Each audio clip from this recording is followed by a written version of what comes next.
In this episode, I want to cover some handy tools that I don't cover in other episodes, but we're kind of going to need them from this point going forward. Now, it's just a couple, but they're actually pretty cool, so let's just take a moment. First of all, I want to talk about traceroute. Now, traceroute is a command that allows you to check all the hops, every router that you go through, from your system to any other system that you want. Now, we can either use the term trace route, where we actually spell it all the way out. That's usually what we do in the Linux world, whereas in the Windows world, we tend to just say trace route like that. So let's put both of those up on the screen. So it's trace route or trace route. Now, I'm going to be working in Windows, so we're going to do trace route. It would work exactly the same in Linux using the full-blown trace route. So here we go. You guys ready? What I'm going to do is I'm going to type in trace route. And now I'm going to pick some arbitrary place far away. I can pick an IP address, I can pick a web server, I can pick anything. In this case, I'm going to pick my own web server. And then I'm going to try to type it incorrectly. There we go. Okay, now watch what's happening here. Each one of these is a hop. Each one of these is a packet going through a router. Now, okay, so it's done. Now, what I want you to do, and here's the important thing, is look at the very top. You see where it says router.totalhome? That is my gateway router here. What tools like traceroute do for us, better than anything else, is, look, if there's some router way up in the internet, there's nothing we're going to be able to do about that. But where traceroute really becomes very, very handy is that can we test to make sure that our routers are okay. For example, let's take a look at this one more time. We can see that this is my in-house router, and then this is actually my Xfinity. We use Xfinity here at Total Seminars. If it went to my router but didn't make it to the next box, I might want to take a look at my router and look on the WAN side. Is it unplugged or something like that? Get the idea of how traceroute works? The secret to making traceroute work more than anything else is run it when everything's running great. Get to know. I've been in organizations, I've worked with the United States at the federal level, and I've been in offices where they've got 4 or 5 routers just to get to their internet service provider.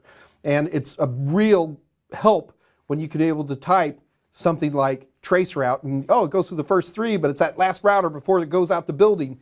And that's an internal problem, and you can use to test for that.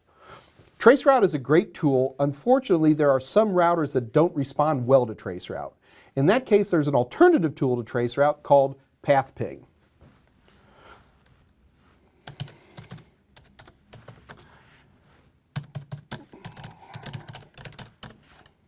So here I go. Now I'm going to run it. Now you'll notice that it's really quick. That's one of the things I like about pathping.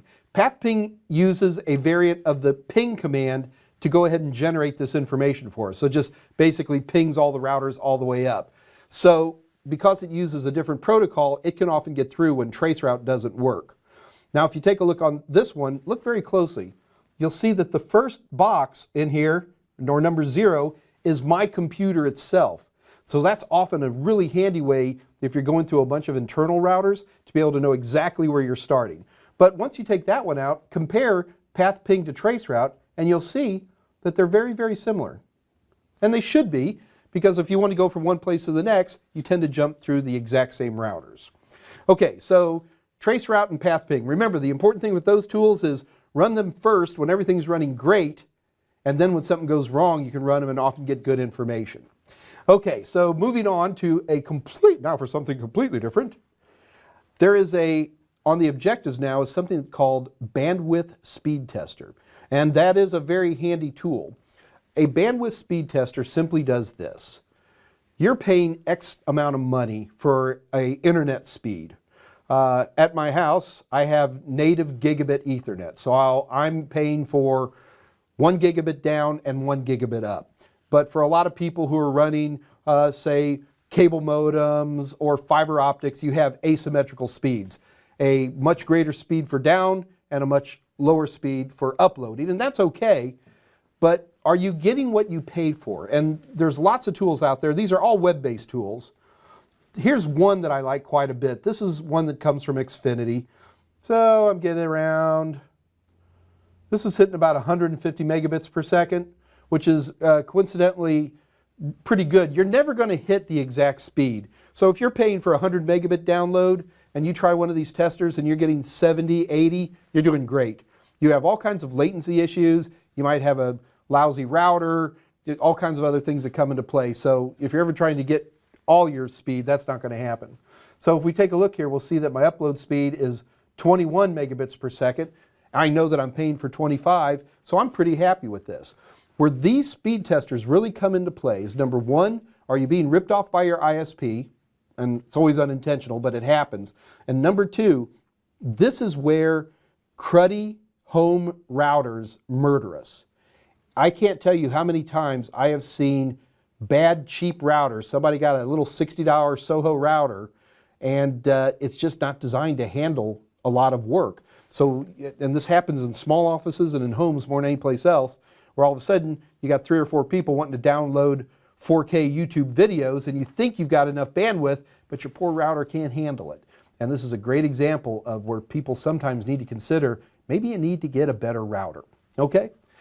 So these are just a few of the handy tools that aren't covered in other episodes in this series. Want to make sure these are covered. These are very, very important tools, and make sure you're comfortable how we use them, where to use them, and when to use them.